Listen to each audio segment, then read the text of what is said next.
Donc, il est 18h30. On va gentiment commencer. Donc, je me présente. Bonjour tout le monde, c'est Sylvia. On est aujourd'hui en compagnie de David Roussin, qui sera notre intervenant clé pour la conférence. Donc, ce petit projet est un projet pour nous aider à comprendre un tout petit peu mieux comment on peut intervenir lorsqu'on trouve un animal en détresse. Il faut savoir que j'ai envisagé 3 axes clés. L'axe santé, dont notamment David va traiter aujourd'hui, qui sera, si on trouve un animal, quelles sont les choses, les gestes, les réflexions qu'on peut avoir, qui on peut contacter, par exemple aussi. Il y a le deuxième axe qui est l'axe légal, dans lequel j'aimerais qu'on ait des avocats qui puissent intervenir sur qu'est-ce qu'on a le droit de faire ou pas. Et le troisième axe, qui est un troisième axe où les associations vont intervenir pour nous parler de leur quotidien, de leurs défis, de leurs challenges, parce qu'ils sont ceux qui, on va dire, vont mettre en application ces deux éléments, la santé, les interventions et le côté légal. Juste quelques petites règles clés. Je vais mettre aussi un petit message sur le chat. Donc, on va vous demander de rester en muet et sans activer votre webcam le temps que David il puisse présenter. Dans le chat, vous pourrez aussi mettre vos questions. Donc, on aura à peu près 30 minutes d'intervention, de présentation de David, et on se réserve 15 minutes dans lesquelles on essaiera de répondre un maximum à vos questions.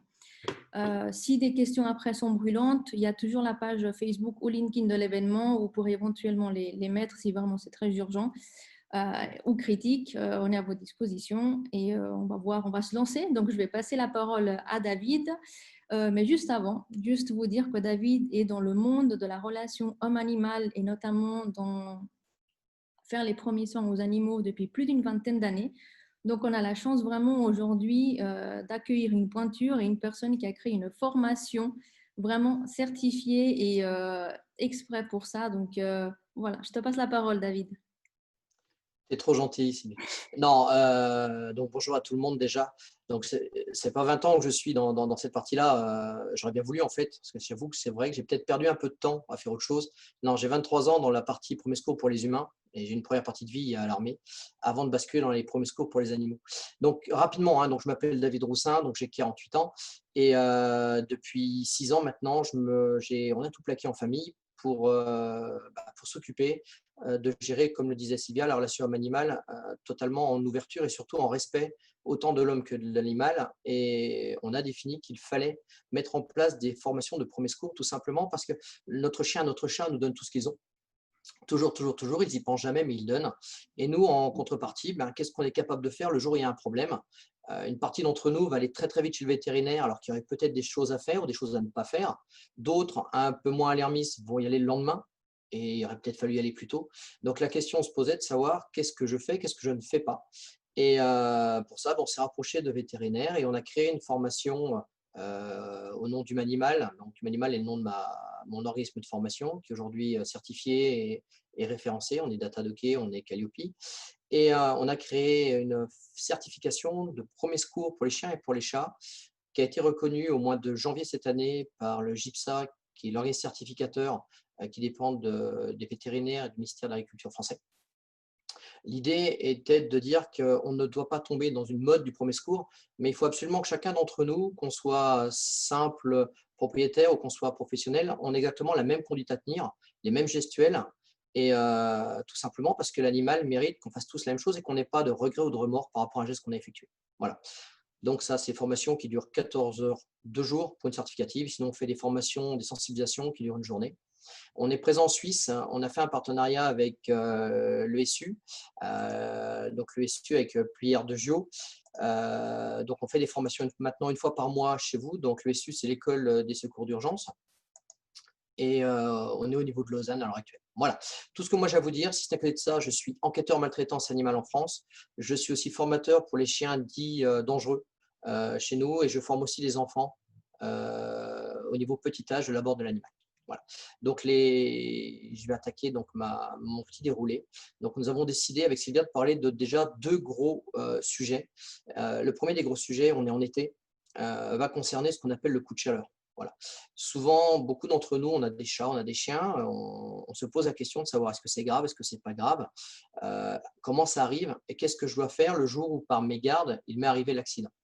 Alors, à savoir que le coup de chaleur arrive très souvent et de plus souvent, il va arriver à un animal euh, qu'on possède ou dont on a la charge, tout simplement parce qu'on a un gros dérèglement climatique à niveau mondial, hein, qui fait qu'on a de plus en plus de chaleur et de moins en moins de façons de l'extraire. Alors, je vais venir déjà dans ma première partie sur le coup de chaleur. Qu'est-ce que le coup de chaleur par rapport à un animal? Alors, il faut savoir que le chien, le chat va être très sensible au coup de chaleur pour une raison très simple, c'est qu'il ne possède pas la même faculté que nous pour thermoréguler sa température interne. Nous, quand on a chaud, on transpire. Le chat et le chien ne transpirent pas ou très peu. Le seul endroit où les chiens et les chats ont des glandes sudoripares, c'est-à-dire celles qui font la transpiration, qui permettent un échange thermique, se situe au niveau de leur coussinet. Voilà. Donc la température normale d'un chien ou d'un chat, on va être entre 38-39, 38,2, 39,2. Et ça, c'est leur température nominale où tout va bien. Très rapidement, on va se rendre compte qu'avec aujourd'hui notre environnement sociétal, la température externe va être beaucoup plus élevée que ça. Alors, il n'y a pas besoin d'arriver à 38-39, hein, il suffirait d'avoir un chien qui fasse un peu d'exercice. Et déjà, avec une température de 25-26 degrés extérieur, ça va commencer à chauffer très fort. Si en plus on a une humidité présente, ça va encore augmenter cette problématique. Donc, l'idée est de se dire qu'il ne faut pas arriver à 38-39 pour se poser la question. Bien avant ça, il aurait fallu, par respect de nos animaux et pas par amour de nos animaux, c'est ce que j'aime à dire, hein, on aime un humain, mais on doit respecter le chien. On ne va pas partout avec son chien ou son chat. Quand il fait chaud, sa place, c'est à l'intérieur. Ça, on va l'aborder dans la prévention. Bref, quand il commence à faire chaud, voilà ce qui se passe. La première action du cerveau de l'animal va être, pour se séparer de cette chaleur, de vasodilater justement les petites glandes sudoripares qu'il a sous ses coussinets. La problématique étant que le chien ou le chat aujourd'hui a les coussinets posés sur le bitume, sur le goudron, dans notre cour, et au final, au lieu de se séparer de température, il va en capter de la température et il va augmenter. En fait, la nature, elle a créé ça pour un chien ou un chat qui marche dans la nature, pas un chat ou un chien qui marcherait sur quelque chose qu'a créé l'homme. Bien, donc ça, c'est le premier moteur, pas de bol, ça ne marche pas. Donc, le deuxième moteur que va avoir l'animal, ça va être d'hyperventiler. On a souvent vu nos animaux, un peu moins souvent les chats, très souvent les chiens, qui commencent à hyperventiler, ils halètent. Donc, le fait d'halèter est un principe qui va favoriser donc la thermorégulation, mais qui va générer d'énormes conséquences. Alors, la première chose, pourquoi le halètement? Alors, la nature a créé le chien avec un museau long, et concrètement, après, l'humain a fait quelques jeux un peu brisards avec la nature, mais je ne reviendrai pas là-dessus aujourd'hui. Et lorsque vous regardez le museau de votre chien, surtout l'intérieur de la gueule de votre chien, au niveau de ce qu'on appelle la mâchoire supérieure, vous avez plein de rides, ce qui fait de la surface de contact. À partir du moment où le chien va hyperventiler, il va y avoir un passage d'air sur la salive, la bave qui est dans la gueule du chien, qui est située sur ce palais. Et cours de physique première année, à partir du moment où on a l'évaporation d'un liquide, on a création de fraîcheur. Sous ce palais, vous avez tout un réseau veineux dans lequel on retrouve du sang. Et à partir du moment où vous avez un halètement, donc vous avez un passage d'air qui rentre et qui ressort, évaporation, fraîcheur, c'est censé refroidir un petit peu le système central. Et l'organe qui est le plus proche, quelque part de la gueule, qui est le cerveau. Bien. Par contre, problématique, aujourd'hui, on va avoir un air qui est très chaud. Et déjà, ça ne va pas faciliter justement ce moteur-là. Et numéro 2, on va créer très rapidement une déshydratation chez nos animaux. Donc, ils vont commencer à se déshydrater, ils vont commencer à perdre l'eau. Et ça, c'est une conséquence du coup de chaleur. La température ne descend toujours pas. Alors, si ça descend, c'est génial. Ça ne descend pas, le cerveau a une autre idée. Et c'est là où, malheureusement, on va se rendre compte, des fois beaucoup trop tard, que le coup de chaleur va avoir des conséquences un peu vitales. Quand il ne peut pas thermoréguler, quand il ne peut pas, par le halètement, enlever la température, le cerveau va commencer à capter de l'eau dans l'organisme. Et à partir du moment où le cerveau va commencer à capter de l'eau pour se mettre en situation de survie, il va commencer à gonfler. Alors, quand un cerveau gonfle, c'est un nom, ça s'appelle un œdème cérébral. Et en fait, on va se rendre compte qu'avec tout ce qui est en train de se passer, eh ben, les symptômes, un des symptômes du coup de chaleur qui va être la perte d'équilibre, l'équilibre étant géré par l'oreille interne, fait qu'à partir du moment où vous avez une compression du cerveau, voire une augmentation de la masse cérébrale, vous allez avoir un chien qui titube. Avant ça, il y aurait eu d'autres symptômes. Mais comme on en était, on n'y fait pas attention. Donc, les autres symptômes qu'on va retrouver chez notre animal qui est en coup de chaleur, donc chat ou chien, ça va être un changement comportemental. Déjà, il est beaucoup plus calme que d'habitude, il y a moins de vigilance, il est très abattu. Ensuite, donc, comme je vous le disais, il va haleter énormément, très fort. On a déjà vu ça aussi sur les chats dans les voitures. Il faut savoir, dans le stress aussi, les animaux halètent. Il va y avoir une hyperventilation, tant qu'ils en ont encore de la salive, des filets de bave qui coulent. Tout le monde a déjà vu un chien en été.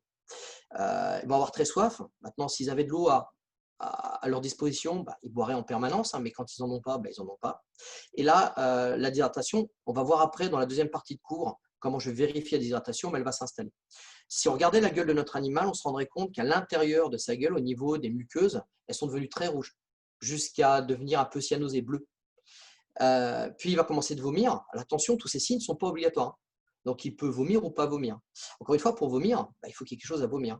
Et puis c'est là où on va voir le premier signe qui, très concrètement sur le terrain, je le vois avec le recul des quelques années où maintenant je ne fais que ça, les gens à ce moment-là voient qu'il y a un problème. Ils auraient dû percuter beaucoup plus tôt que ça, mais là ils percutent. Et à partir du moment où le chien a commencé à perdre l'équilibre, la suite logique c'est le coma. Et après le coma, on va voir les conséquences qui vont aller derrière. Alors, c'est pour ça que ça, c'est ce qu'on va voir comme symptôme. Mais il faut savoir que la chaleur va faire d'autres choses dans le corps de l'animal. Il faut savoir qu'avec beaucoup de chaleur, on peut aussi avoir une problématique au niveau du sang. La fluidité du sang ne va pas être la même. Et on peut même avoir création de caillots. C'est pour ça que si on voulait réellement respecter ça, il faut comprendre qu'un chien qui n'a pas de museau, qu'un chien qui est de petite taille, là je pense par là au brachycéphale, comme le bulldog français, par exemple, sont des animaux qui sont très très mal équipés par rapport à la chaleur.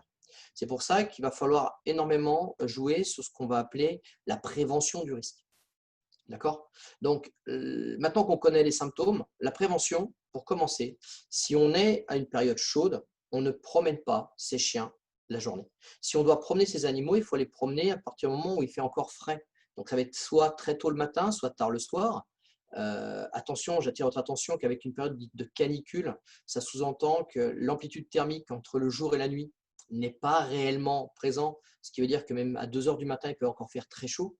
Ça veut dire qu'il va falloir choisir aussi des environnements de balade qui vont permettre à votre chien, en permanence, soit vous avez une petite rivière où il reste encore un peu d'eau, de pouvoir se baigner de temps en temps, question de pouvoir diffuser un maximum cette chaleur. Et l'idée d'être en sous-bois est aussi une très bonne idée. Pourquoi? Parce que déjà, pour les pattes, le sol est un peu plus frais parce que vous êtes à l'ombre des arbres. Tous ceux qui nous écoutent, qui ont un parasol au-dessus de la tête quand on est dehors et qu'on a la chance d'avoir un jardin, on sait très bien que la chaleur sous un parasol est étouffante par rapport à l'ombre d'un arbre. Donc déjà, le choix de la balade. Ensuite, je vous parlais tout à l'heure de respect.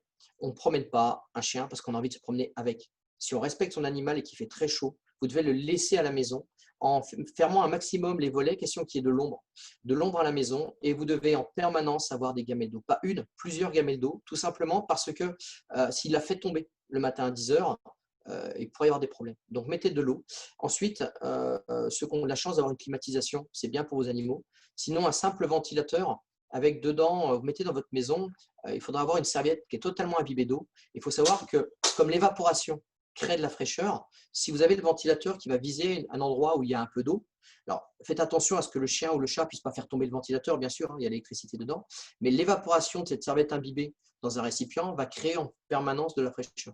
Ensuite, ceux qui ont un jardin, il existe des petites piscines qu'on peut mettre dans les jardins, qu'on achète généralement pour les enfants pour mettre un peu de sable. Vous mettez de l'eau dedans, puis à la rigueur, le chien va passer sa journée à être dedans, en prenant bien en cause qu'il ne faut pas que ce soit en plein soleil. Voilà. Bien, ça c'est pour la prévention, déjà. Ensuite, il existe pour les gens parmi vous, ceux qui possédaient des animaux un peu braquis, c'est-à-dire qui n'ont pas trop de museau, il existe aujourd'hui plein d'interfaces. Ce sont des petits manteaux ou des matelas qui sont faits d'une matière qui refroidit. Donc, ne me demandez pas comment c'est fait, j'en sais rien, mais ça existe. À savoir, par contre, qu'il faut absolument choisir de la qualité pour éviter les problèmes. Et là, après, il va falloir apprendre à vos animaux à les porter. On peut aussi apprendre à nos chats à se coucher sur une serviette humide.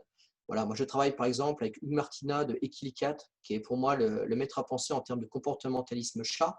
Il a fait des tutos pour apprendre à un chat à se coucher sur une serviette mouillée. Donc, à la rigueur, on vous mettra les liens, ceux qui ont des chats, comme ça, vous pourrez regarder comment il fait. Et puis, c'est vraiment génial.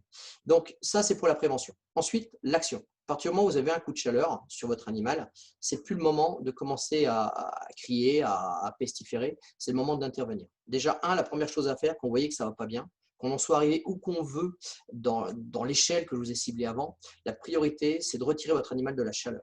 Ensuite, il va falloir éviter de le stresser. C'est pour ça que je vous disais qu'il va falloir être calme, parce que si vous-même vous êtes énervé, vous allez stresser l'animal.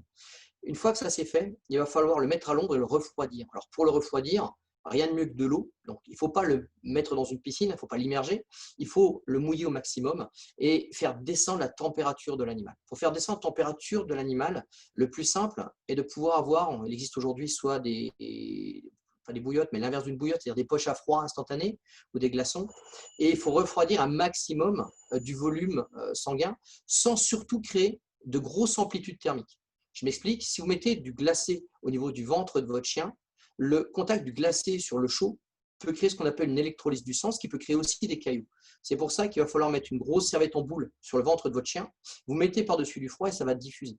Ensuite, il faut vous rendre le plus vite possible chez le vétérinaire. Ça ne sert à rien de donner à boire à votre chien, tout simplement parce que comme il hyperventile, il va s'étouffer avec l'eau. Et s'il s'étouffe avec l'eau, au lieu d'en gagner, il va en reperdre. À la rigueur, ce que vous pouvez faire, c'est mouiller une serviette ou un gant de toilette que vous emmenez avec vous pendant tout voyage pour aller chez le vétérinaire et vous lui faites téter votre gant de toilette. C'est-à-dire vous mouillez le gant de toilette et il tète. Comme ça, il n'y a pas de risque qu'il se déshydrate plus en vomissant. Arrivé chez le vétérinaire, le vétérinaire prendra la suite. Donc lui, il va le mettre sous perfusion. Il va vérifier ce qu'a votre chien, toutes les problématiques qu'on pourra avoir au niveau cérébral, au niveau interne. Et il ne pourra pas vous répondre avant minimum 48 heures, tout simplement parce qu'il peut y avoir des conséquences lorsque l'œdème va se résorber. Et donc, comme il ne peut pas garantir, il doit être obligé, pour être professionnel, et c'est un grand professionnel, nos vétérinaires, c'est leur métier, d'être certain du résultat. Voilà, c'est tout ce qu'on peut faire et savoir sur le coup de chaleur, et c'est déjà beaucoup. Il faut savoir qu'on peut avoir un coup de chaleur en hiver aussi. Pour tous ceux parmi vous qui courez avec vos chiens, on a, quand on est un vrai sportif, et on est tous des vrais sportifs, même si on est amateur, on s'échauffe, on tire un peu dedans en faisant notre footing ou en courant un peu vite, et après on fait un retour au calme. Et bien, le retour au calme est aussi valable pour vos animaux, vos chiens. Si vous mettez votre chien directement dans la voiture et qu'il n'a pas eu le temps de récupérer, le fait qu'il n'y ait pas de mouvement d'air et le fait qu'il ait eu très chaud peut faire pour monter la température à l'endroit où il peut avoir un coup de chaleur. De la même façon que quand aujourd'hui, nous, on a un vélo et que le chien il est devant et tire, je pense par là à ceux qui font un peu, pas du canicross, mais du vélo-cross, enfin, c'est un nom, enfin, bref, qui font du vélo avec leur chien. Il ne faut pas penser, moi, je subis, il faut penser à ce que mon chien, lui, subit. Attention, il ne vous le dira pas. Lui, il peut tirer beaucoup, beaucoup, beaucoup. D'accord? Mais n'attendez pas d'avoir les symptômes majeurs du coup de chaleur pour dire stop, j'arrête. Si vous respectez vos animaux, il n'y a pas de sport canin en été, en soleil. Voilà, ça c'est du respect. Quelle que soit la course, quelle que soit votre envie, l'été, vous laissez vos animaux à la maison. Voilà, Sylvia, pour la première partie sur le coup de chaleur. D'accord? Ouais. J'ai pas ton micro, donc je ne t'entends pas. Je Dis-moi. m'ai mis en mute pour ne pas déranger. Je me permets juste de rebondir sur quelque chose que tu as dit. Donc, tu nous suggères d'avoir un linge dans la voiture, justement, au cas où. Est-ce que tu nous conseilles également d'avoir une bouteille avec déjà de l'eau au cas où et d'autres choses éventuellement qu'on pourrait avoir dans notre automobile, en fait? Alors, ça va être trop court aujourd'hui pour faire le point sur tout le matériel qu'on devrait posséder. Ça, on pourrait en faire carrément toute une séquence, ça intéresse certains d'entre vous. Pourquoi? Un matériel peut servir à 50 choses. Donc, l'idée, c'est de présenter tout le matériel qu'on pourrait avoir en premier secours et de savoir à quoi il peut nous servir. Le gant de toilette, par exemple, est quelque chose, à mon sens, qui est incontournable dans une trousse de secours. Pourtant, personne ne va y penser. Avec un gant de toilette, on fait tellement de choses. Et derrière, l'eau. Comme on a très peu d'eau, et il faut être réaliste aussi, hein, quand on va se balader, quand on fait un peu de sport, on voyage léger, parce que l'humain n'aime pas trop la contrainte. Alors que si on a un chien, on devrait avoir tous minimum une bouteille pour lui. Mais si on perd déjà la moitié de l'eau en versant par terre, c'est du gâchis. Donc l'idée, il faut avoir de l'eau. Et ce qui est bien pendant nos balades, c'est que l'eau ne sera jamais fraîche, et tant mieux. Le top, c'est d'avoir de l'eau à température interne du corps de l'animal. Donc si on a de l'eau tiède, elle ne générera ni ce qu'on va appeler de vasoconstriction, ni au contraire de vasodilatation, c'est-à-dire elle ne va pas jouer sur la taille des vaisseaux sanguins. Donc quelque part, ça va nous arranger aussi. Donc c'est pour ça. Donc l'eau, oui, l'eau, gants de toilette. Sur le coup de chaleur, c'est ce qu'on aura le plus besoin. Et après, derrière, des bras, parce que quand il va falloir porter son chien dans la voiture, il faudra un peu de bras quand même. Voilà. Merci beaucoup. Voilà. Je propose de rentrer tout de suite dans la deuxième partie. Déjà 30 minutes. Ça va aller vite. Alors, la deuxième partie, pour aller un peu plus vite, ce que je vous propose, c'est de vous expliquer ce qu'on doit faire comme check-up sur un chien ou un chat quand on pense que ça ne va pas bien. Et les bêtises, elles arrivent toujours à 19h30 quand le vétérinaire est fermé à 19h. Nous arrivent toujours quand il fait nuit, nous arrivent toujours. Vous savez, ces fameuses journées, on n'a qu'une envie, c'est se recoucher. Donc l'idée, c'est de pouvoir avoir un protocole, un process, pardon, qui nous impose une réflexion et de ne pas tomber dans la panique. La panique n'aidera pas notre animal. Donc ce que je vous propose, c'est de vous le montrer. Moi, j'ai fait un petit PowerPoint qui va montrer ça. J'ai partagé mon écran. Là, ça devrait marcher. Là. Ça match. Ouais, c'est bon. C'est bon. Allez. Voilà, ça y est, c'est bon. Voilà, il est bon. Alors, le rôle du primo sauveteur dans tous les cas de figure, on est tous primo sauveteurs. Vous, moi, un professionnel, qui vous soyez. Primo sauveteur, ça veut dire que vous n'êtes pas un secouriste. Un secouriste, c'est un métier. Et derrière, celui qui sera le secouriste de votre animal, c'est le vétérinaire. D'accord? Donc, lui, c'est la personne vers qui vous devez avoir un maximum de respect. Alors, vous, votre rôle, c'est très simple. À partir du moment où vous avez un problème avec vos animaux, il faut être capable d'observer, de relever des symptômes, mais surtout, avant de les transmettre au vétérinaire, jamais, jamais, jamais il faut extrapoler. Le gros problème à nous en tant qu'humains, c'est que dès qu'on tombe dans la panique, on va même pouvoir inventer des choses juste parce que ça nous fait peur. Donc l'idée, c'est d'être le plus réaliste possible, de prendre une distance émotionnelle. Alors, certains d'entre nous, on y arrive facilement à prendre une distance. Certains autres, c'est un peu compliqué. Plus on les aime, nos bébés d'amour, plus c'est compliqué de prendre une distance. Alors, il faut absolument se forcer ce jour-là à prendre une distance pour bien voir des vrais symptômes. Ensuite, vous allez pouvoir intervenir sur les conséquences. C'est le vétérinaire qui va intervenir sur les causes. Dans tous les cas de figure, vous ne donnez jamais, et je dis bien jamais, aucun médicament à un animal sans avoir un avis vétérinaire. Jamais. Même si ça vous paraît évident, même si la dernière fois ça avait marché, on ne donne pas de médicaments sans avis médical. Pourquoi? Parce que tout simplement, c'est peut-être pas le bon jour, c'est peut-être pas du tout la même problématique qui se passe aujourd'hui dans le corps de votre animal et ça peut générer des conséquences. Et je ne parle même pas d'une conservation de médicaments. D'accord? Ensuite, toujours vous devez mettre l'accent sur ce qu'on appelle la prévention. À temps moins 1, que votre animal commence à avoir déjà quelques problèmes, ça vous permettra d'aller de façon précoce chez le vétérinaire ou de prendre un avis médical. Alors, les avis médicaux, on ne les prend pas sur Facebook. D'accord? Si vous devez prendre un avis médical, j'ai déjà vu, on a tous vu déjà ces photos ou ces gens qui mettent sur Facebook des comptes rendus médicaux de vétérinaires en demandant aux internautes qu'est-ce que tu en penses? Non, on n'a pas demandé à quelqu'un qui n'est pas vétérinaire ce qu'il pense d'un sujet médical. Donc, vous, prévention. Ensuite, documents de santé. Chez vous, vous possédez ça en Suisse. Vous avez ce qu'on appelle un passeport de santé. Alors, le passeport de santé dans lequel vous allez retrouver l'immatriculation de votre chat parce qu'il est identifié. Vous allez retrouver aussi les vaccinations, les vermifuges. Donc ça suit votre animal. D'autant plus si vous voulez passer la frontière, si vous voulez aller dans des expositions, ce sera un document obligatoire. Bien, sachant que ce document, c'est vous qui le mettez à jour. Voilà. Si on va aller plus loin, on va parler 2 secondes donc, de vermifuges et de vaccination. Alors, il faut savoir que nos animaux peuvent avoir, on va les vermifuger parce que dans la nourriture ou dans leur environnement, ils peuvent absorber des larves qui vont faire des vers. Alors, les vers les plus connus intestinaux, vous avez peut-être entendu du ténia, de l'ascaris. Donc, c'est des petites méchancetés de petits vers qu'il va falloir faire fuir le plus vite possible pour pas que ça devienne problématique à votre animal. C'est pour ça qu'on estime qu'il faut vermifuger entre 2 et 4 fois par an. On dit à peu près au changement de saison, à peu près tous les 3 mois, et en faisant attention à la proximité entre le moment où on vermifuge et le moment où on fait les vaccinations. Alors je vous dis ça pourquoi? Parce que très souvent, on prend le vermifuge en passant chez le vétérinaire, et puis il se passe une semaine avant qu'on lui donne le cachet si c'est un cachet. Donc il faut absolument faire attention, c'est que si on doit aller faire une vaccination, il faut prévenir le vétérinaire qu'on l'a vermifugé après. Après, je ne suis pas là pour faire de la pub sur tel ou tel produit qui va être un vermifuge. Est-ce que certains produits naturels le sont? Est-ce qu'ils ne le sont pas des médicaments? Il y a des spécialistes pour ça. Maintenant, on peut se renseigner et puis vous aurez la vraie version. Ensuite, sur la partie des vaccins. Alors, la partie des vaccins, donc c'est un peu plus spécifique. Chez les chiens, les vaccins les plus répandus vont être ceux que je viens d'afficher, c'est-à-dire la rage, la parvo, la leptospirose, la toux du chenil, la leishmaniose, la maladie de Carré, l'hépatite de Rubart, la pyroplasmose, la maladie de Lyme et le tétanos. Ça, c'est les vaccins les plus communément répandus. Alors, j'ai mis un vaccin en rouge qui est la rage, parce que très souvent, le vaccin contre la rage est obligatoire. Chez nous, en France, il est obligatoire pour les chiens dits dangereux d'avoir la vaccination contre la rage. De la même façon, pour ceux d'entre vous qui voyagent à l'étranger, on vous demandera très souvent que la vaccination contre la rage soit effectuée dans votre carnet de santé, votre carnet de suivi de votre animal. Ensuite, chez les chats, les vaccins qu'on va retrouver les plus couramment vont être la rage, le coryza, la leucose, le typhus et la chlamydia. Bien, alors, qu'on soit bien clair sur un truc très simple avec ces vaccins, qu'on soit pro, qu'on soit anti-vaccin, à un moment donné, il va falloir être réaliste. Je prends l'exemple, en ce moment, je prends la maladie de Lyme ou la pyroplasmose. On a des infestations de tiques. Beaucoup de tiques sont vecteurs de maladies très graves qui vont être jusqu'à très souvent mortelles. Et c'est vrai qu'avoir un vaccin et se dire « moi, je ne veux pas », ça peut poser un problème. À savoir que, je prends le cas du chat, la problématique des vaccins, c'est que dedans, vous avez très souvent du sel d'aluminium. À savoir qu'on peut demander à avoir des vaccins qui n'ont pas de sel d'aluminium, ce qui va empêcher certaines problématiques. Maintenant, il faut savoir aussi que tous les vaccins n'ont pas une couverture à 100%. Donc, je vais prendre l'exemple chez le chien de la toux du chenil. On est à peu près 70% de couverture vaccinale. Ça veut dire que même si votre chien est vacciné, il peut...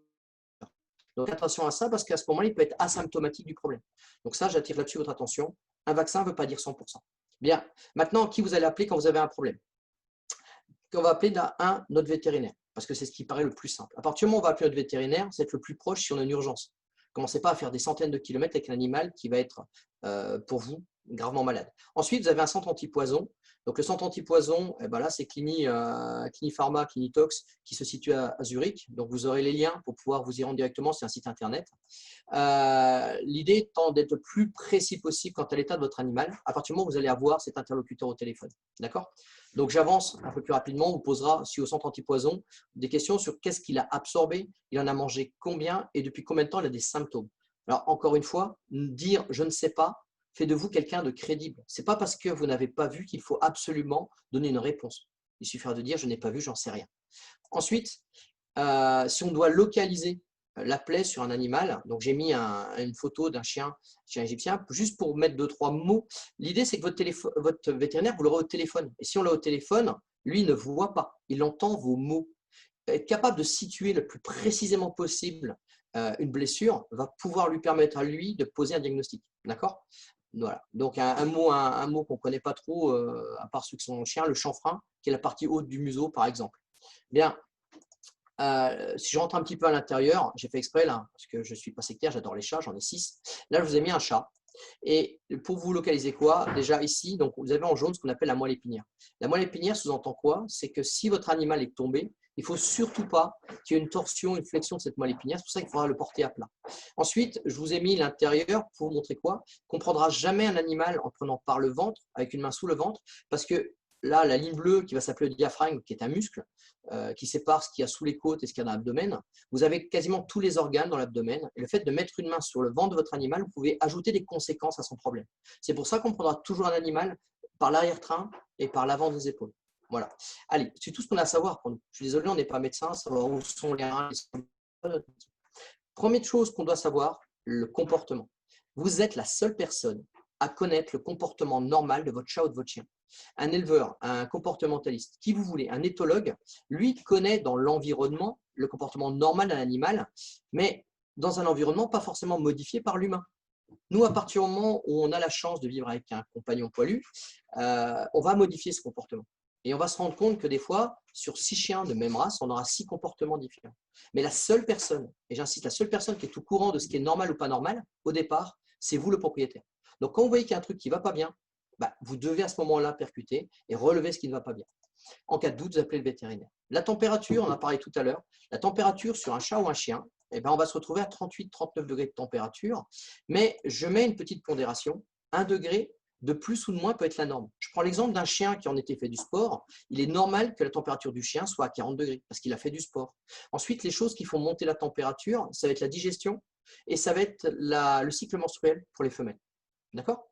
Mais ne jamais prendre une température en enlevant l'environnement. Qu'est-ce qui s'est passé la demi-heure avant?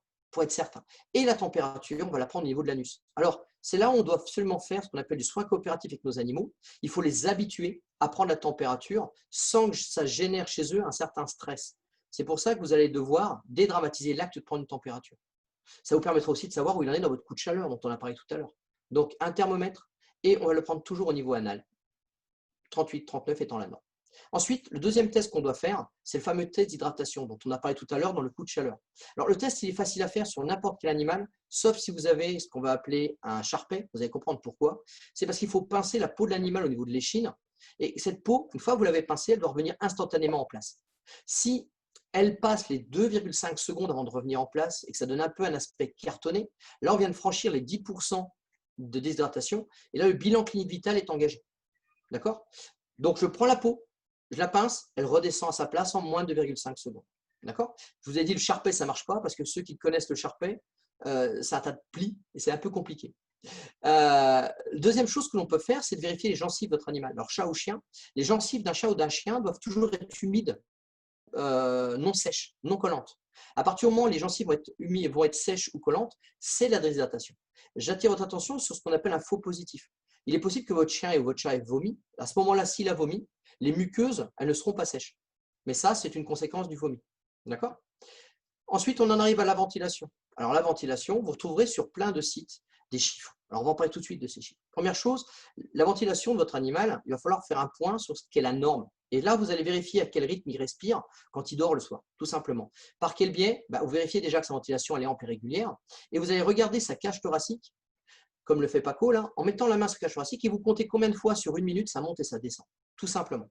Alors attention au multiplicateur, hein, 15 secondes x 4, 30 secondes x 2. Plus vous rajoutez de multiplicateur, plus vous augmentez le risque de faire un mauvais chiffre. Maintenant, je vais vous expliquer pourquoi il ne sert à rien d'apprendre des chiffres par cœur. On estime qu'un chien de taille moyenne respire 20 fois à la minute. On estime aussi, et là je vous parle que de statistiques prises dans des documents officiels, qu'un chat respire environ 40 fois par minute. Bien. Moi, ça me pose un problème, et vous allez vite le comprendre, si je vous dis qu'une baleine à bosse respire une fois toutes les heures et demie, et qu'un hamster respire 120 fois à la minute. C'est que ce n'est pas la race qui fait le rythme ventilatoire, c'est tout simplement le gabarit de l'animal. Entre un chihuahua et un Maine Coon, celui qui respirera le plus vite, c'est le chihuahua, et pourtant c'est un chien.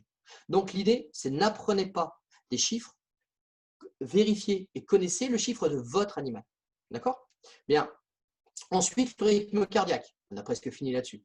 Rythme cardiaque, on va venir chercher le rythme cardiaque à un endroit qui s'appelle l'artère fémorale, c'est-à-dire à l'intérieur de la cuisse de votre animal. Donc ça, tout le monde doit pouvoir trouver ce point-là. Alors, c'est une artère, il y en a deux, hein, une à gauche, une à droite. Et l'idée, c'est de venir chercher, donc sur cette cuisse, cette artère, vous allez ressentir le battement cardiaque. D'accord? Si vous avez un chien thorax plat, on pourrait très bien donc, coucher votre chien sur son côté droit, parce que le cœur est à gauche. Vous pliez la patte antérieure, et là où il y a le coude, il y a la zone cardiaque. Et si on est réellement au calme, qu'on n'est pas dans le stress, on pourra sentir le choc directement du cœur. Moi, je vous préconise quand même la vérification fémorale. Quoi qu'il en soit, le rythme cardiaque, on est sur la même particularité que la ventilation. Si je reprends des chiffres, et encore une fois, c'est juste pour vous expliquer qu'il ne faut pas apprendre des chiffres par cœur, 70, 120 pour un chien, 100, 200 pour un chat, on est la baleine à bosse, on est en dessous de 20, et notre hamster, on est à 350. Ça veut dire quoi? Ça veut dire qu'encore une fois, votre animal, son rythme. Maintenant, attention aussi, un chien de 20 kg qui fait du sport et un chien de 20 kg qui ne fait pas de sport, il y aura aussi une pondération. Un animal qui fait du sport d'endurance a un rythme ventilatoire et un rythme cardiaque plus bas dans la norme que celui qui n'en fait pas. Et je ne parle même pas des animaux qui, malheureusement, mangent un petit peu trop et qui commencent à avoir de l'embonpoint. D'accord? Bien, allez, du coup, on en arrive à l'avant-dernière chose à vérifier, c'est la coloration des muqueuses. Alors, la coloration des muqueuses, c'est très simple. Rose, c'est normal. Voilà un exemple de muqueuse rose sur un chien. Maintenant, elle peut être jaune. Et là, on va avoir un problème hépatique, voire des fois des maladies. Un exemple. Ou bien, on peut avoir une muqueuse bleue ou blanche. À partir de ce moment-là, vous aurez aussi des problèmes soit circulatoires, là, ce coup-là, soit des maladies. Vous avez vu, je ne cite pas de maladies, tout simplement, je ne suis pas vétérinaire. Un exemple sur un chat. Donc, à partir du moment où vous ouvrez la gueule de vos animaux, vous verrez qu'il y a un problème, pas de problème. Donc, pour votre chien, une photo de la gueule de vos animaux, et comme ça, le jour où vous avez un doute, vous comparez la couleur de ce jour-là à la couleur que vous avez dans votre téléphone où il y a déjà 500 000 photos de vos animaux. Allez, on a un symptôme divers, et là j'ai mis pêle-mêle tout ce qui va arriver, qui nous reste, les membranes nictitantes. Là je vous montre par exemple sur Is No Good, qui est un de mes deux mots égyptiens. Là les membranes nictitantes, c'est cette fameuse membrane blanche que vous voyez. Il n'est pas normal de les voir sortir. Il y a certaines races, on les voit un peu plus souvent que d'autres. Maintenant, quand vous voyez les membranes nictitantes sorties, ça peut vous poser, c'est un symptôme encore une fois, que vous allez pouvoir annoncer à votre vétérinaire. Les pupilles. Regardez les pupilles de ce chat, on voit bien. D'un côté, on a ce qu'on appelle une mydriase et une myosis, c'est-à-dire une pupille totalement dilatée, une pupille resserrée. C'est aussi un problème. Alors, ça peut être plein de trucs, hein. Mais quoi qu'il en soit, c'est cérébral, c'est le cerveau qui est touché. Les tremblements, les odeurs, les selles, les régurgitations. Pensez à aller voir dans la caisse de vos chats s'il y a du caca ou du pipi. D'accord? Et après, on pourra avoir plein de petites choses. Alors, l'idée, et je vais finir avec ça, je ne vais pas vous faire le bilan, c'est de vous dire voilà ce que j'ai fabriqué pour vous et que je vais vous envoyer, qu'on mettra sur le chat. C'est en fait tout ce que je viens de vous dire. J'ai préparé une fiche bilan qui vous permettra de vous entraîner. Regardez, moi je l'ai fait ici, elle est plastifiée. Donc si elle est plastifiée, je me sers d'un stylo. Et en fait, une fois par mois, je check tous mes animaux, ce qui me permet moi d'apprendre à faire ces gestes, tous ces gestes, les uns après les autres, pour moi prendre de l'aisance dans ces gestes. Voilà. Et une fois que j'ai rempli tout ça, j'ai plus qu'à faire quoi? J'ai plus qu'à appeler le vétérinaire. Je tomberai donc sur l'assistant du médecin vétérinaire. Et là, à ce moment-là, j'aurai un bilan qui sera le plus complet possible. Voilà sur ce que je voulais dire, Sylvia. Désolé d'avoir dépassé un peu. Non, ça va très bien. Merci beaucoup. Alors, je vais te demander peut-être effectivement de... Alors, comme ça, on a les deux. Et du coup, merci beaucoup. Effectivement, ce sont plein de petits gestes et de choses qu'on peut déjà checker au quotidien et qu'on n'a pas l'habitude. Moi, je parle pour moi. Ce n'est pas les choses que je check tous les jours, en tout cas. Et comme tu as dit, on va essayer, enfin, on va mettre, tu as préparé tout un tas de documents qu'on va mettre notamment sur les événements des conférences. Comme ça, ils seront accessibles au plus grand public, même si ils n'étaient pas là en live aujourd'hui. Ouais, comme ça, ils pourront voir la vidéo avec. Exactement. Là, on va juste voir éventuellement au cas où il y aurait des questions. Donc, je vous encourage. On a encore David pendant 15 minutes pour poser des questions. J'ai vu passer Alors, Gorette tout à l'heure. Une exactement. amie à moi qui s'occupe de chats chez nous en France, qui est vraiment la maman de toute la protection animale chat, qui s'occupe entre autres, Alors, on a une de la question. sauce. Si Après, on les devait autres, je ne garder connais deux pas ou trois encore. takeaways, que faut-il retenir? Si on devait garder 2 ou 3 takeaways. Alors, première chose à retenir, un chien n'est pas un humain. Un chat n'est pas un humain. Vous devez absolument vous poser la question, maintenant que vous l'avez, quels sont ses besoins et qu'est-ce qui le fait souffrir et dans quel environnement physiologiquement il est bien. Donc ça, c'est une question qu'on doit se poser dès maintenant. Tout simplement de savoir, voilà, est-ce qu'il est bien à aller se balader? Est-ce qu'il peut boire dans les flaques d'eau? On n'a pas eu le temps d'en parler, mais aujourd'hui, on a des infestations de ce qu'on appelle cyanobactéries, hein. Si on mettait un petit peu moins de phytosanitaire, on en aurait moins, mais ça va tuer soit le foie, soit le cerveau de votre chien. Donc, c'est pour ça que les flaques d'eau, quand vous commencez à avoir une algue qui est un peu bleu-vert, il ne faut surtout pas qu'ils boivent dedans. Il y en a aussi en bord de mer, au passage. Donc, ça veut dire qu'il faut connaître l'environnement. Qu'est-ce qui est dangereux pour eux, qu'est-ce qui n'est pas dangereux pour eux. Donc, en fait, vous faire une petite fiche, et ça, vous trouvez ça sur Internet, sur des sites officiels. Donc, évitez encore une fois, j'ai rien contre les réseaux sociaux, mais cherchez réellement de l'information. Soyons critiques de l'information. Chaque animal a ses points faibles et ses forces. Et vous allez voir que même dans vos animaux, vous avez des races. Et il y a aussi des races qui ont des particularités. Voilà, tout à l'heure, je parlais de température. Si je prends le sphinx, c'est-à-dire un chat qui n'a pas de poils, ou le chien nu à crête chinois, ils ont une température interne qui est plus élevée que la norme des autres chiens. Voilà, et ça, il faut le savoir. Il faut savoir que le chartreux ou le chocho ont des muqueuses violettes. Donc ça. Ensuite, observez-les. Observez-les tout simplement pour savoir comment ils vivent, comment ils vous envoient des informations de façon à ce que le jour où il y a un problème, vous soyez capable de mieux voir les choses et de les voir plus rapidement. En troisième point, parce que tu m'as demandé 3 takeaways, je dirais qu'il va falloir que tu t'entraînes avec tes animaux à faire du soin coopératif. En fait, tout ce petit check que je vous ai fait, que je vous ai expliqué rapidement pour vérifier les 7 ou 8 points avant d'appeler un vétérinaire, il va falloir apprendre à vos animaux à accepter que vous lui mettiez un thermomètre, il va falloir accepter de prendre leur ventilation, etc. etc. Parce que aussi au début, c'est une contrainte, hein, ce n'est pas du consentement. Donc vous allez devoir travailler avec des renforçateurs de façon à ce qu'ils bossent pour vous, ils sont récompensés. C'est une Je me sorte de posais petit la... chantage, mais ça marche très très bien. Voilà, en 3 points.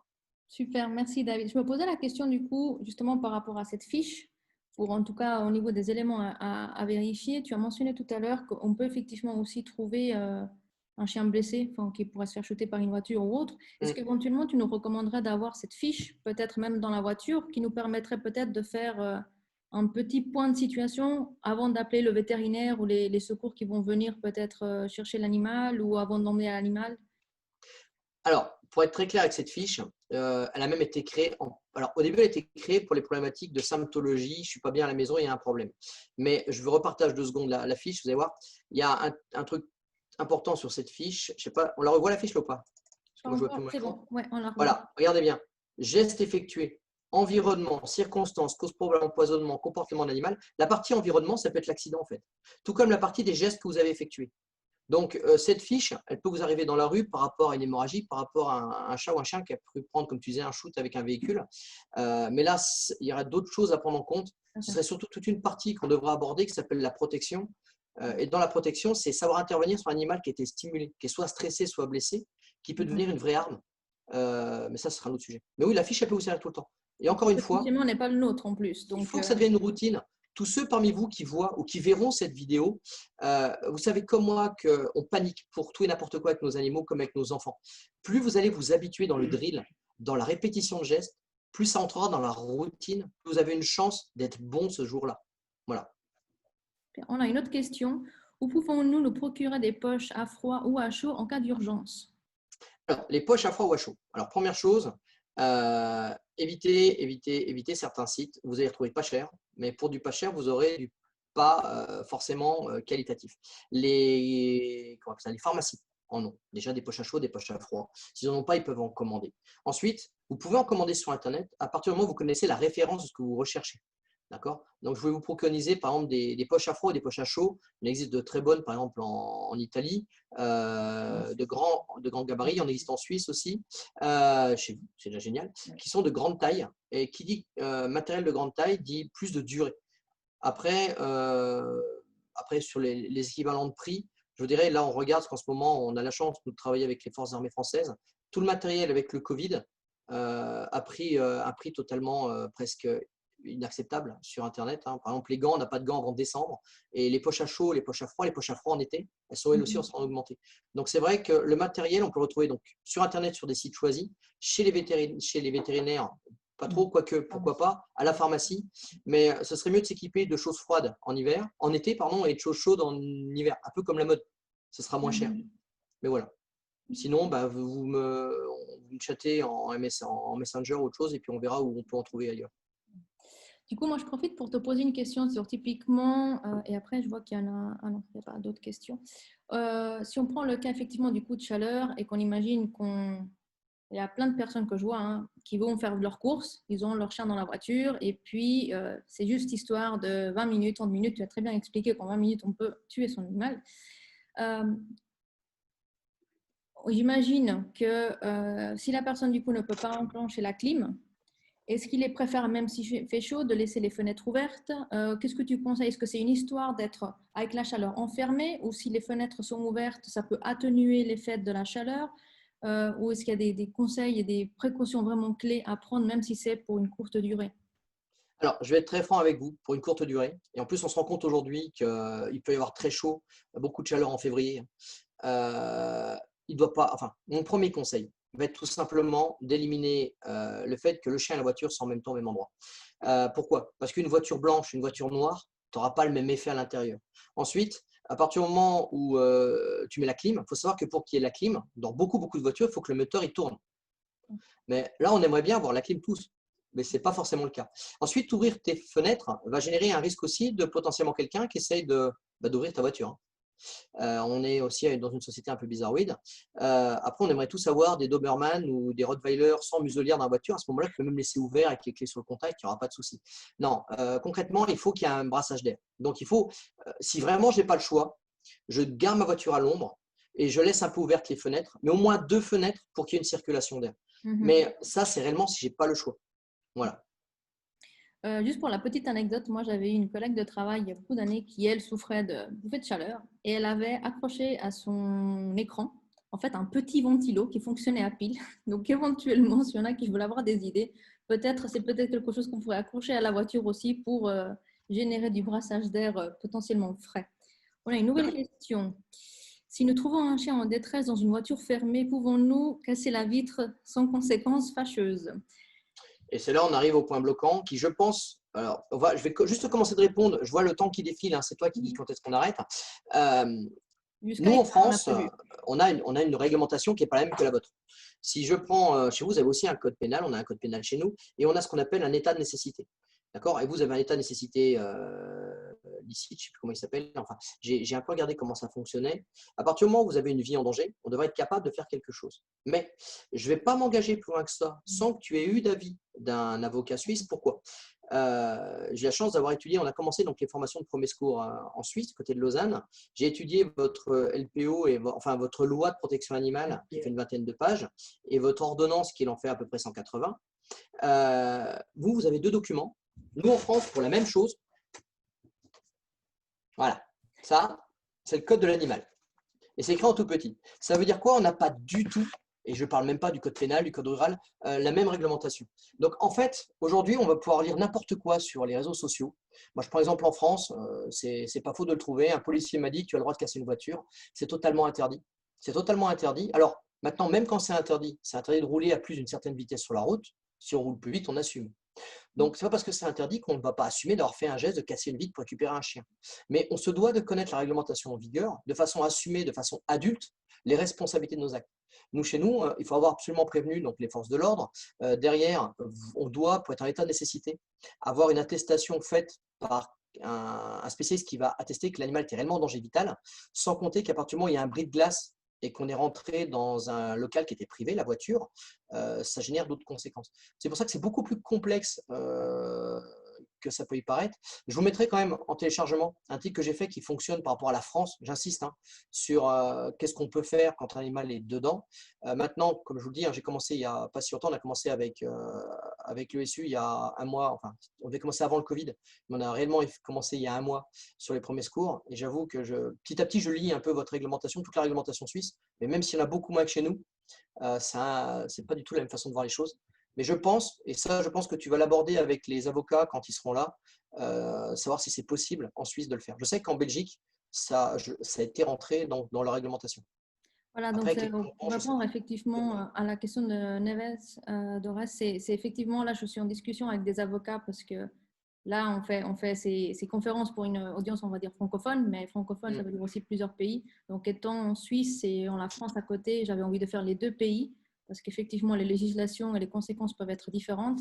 Mais voilà, c'est encore en discussion, on avance bien, mais voilà, pour l'instant, je n'ai pas de conférence confirmée, hein, une date précise avec un avocat qui pourra nous exposer ces points-là.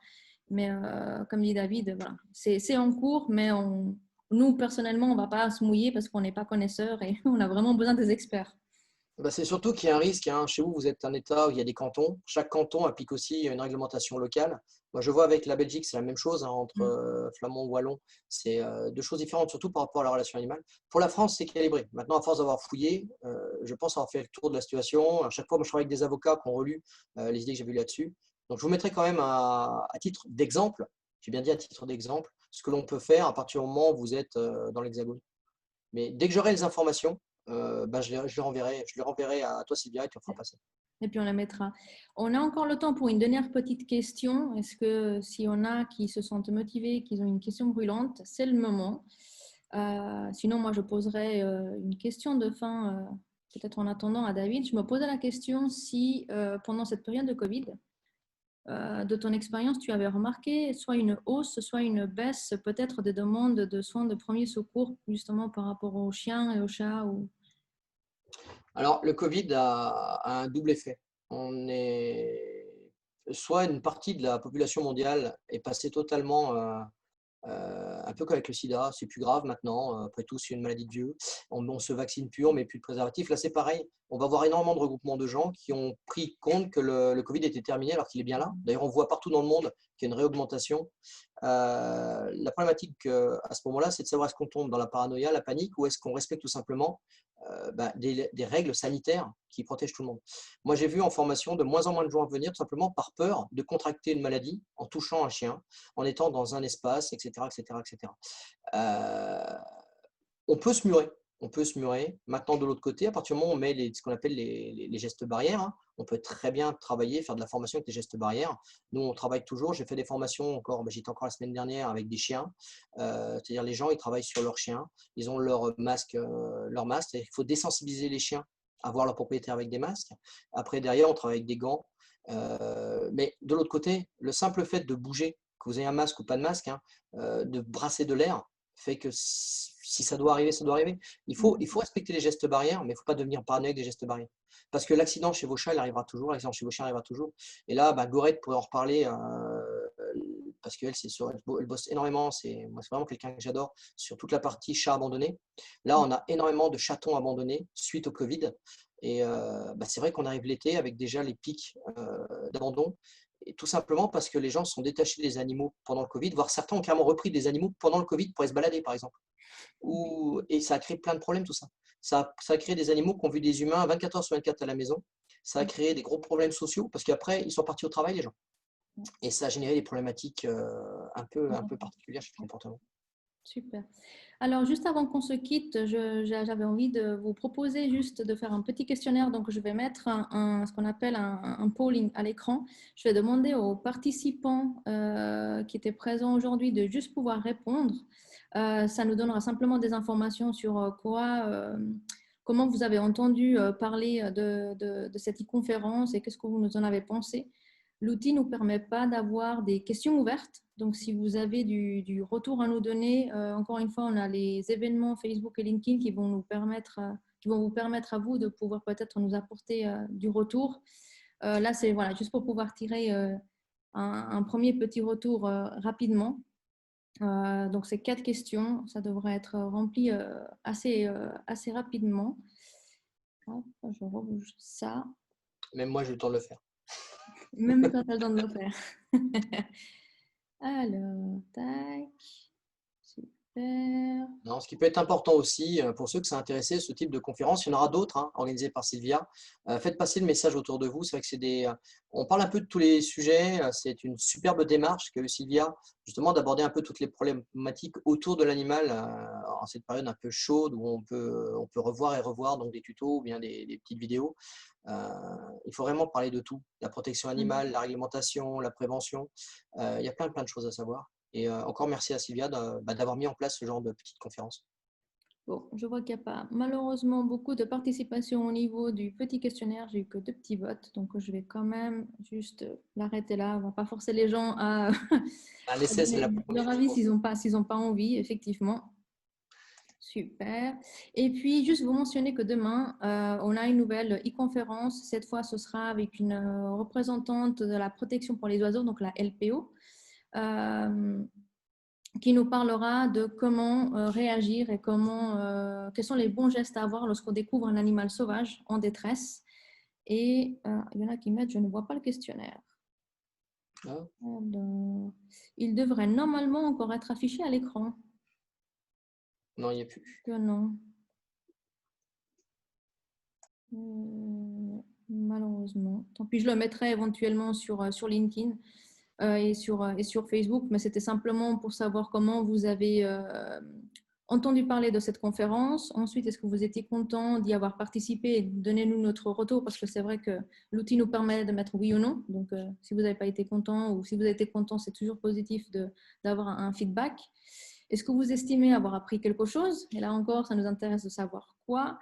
Et est-ce que vous aimeriez participer à d'autres conférences qui auraient le même format, donc un format qui aurait un peu moins d'une heure? Et si oui, peut-être quels sont les sujets qui pourraient vous intéresser? Donc voilà, demain, on a la conférence avec LPO et on va aborder le sujet justement des animaux sauvages lorsqu'ils sont en détresse, comment réagir.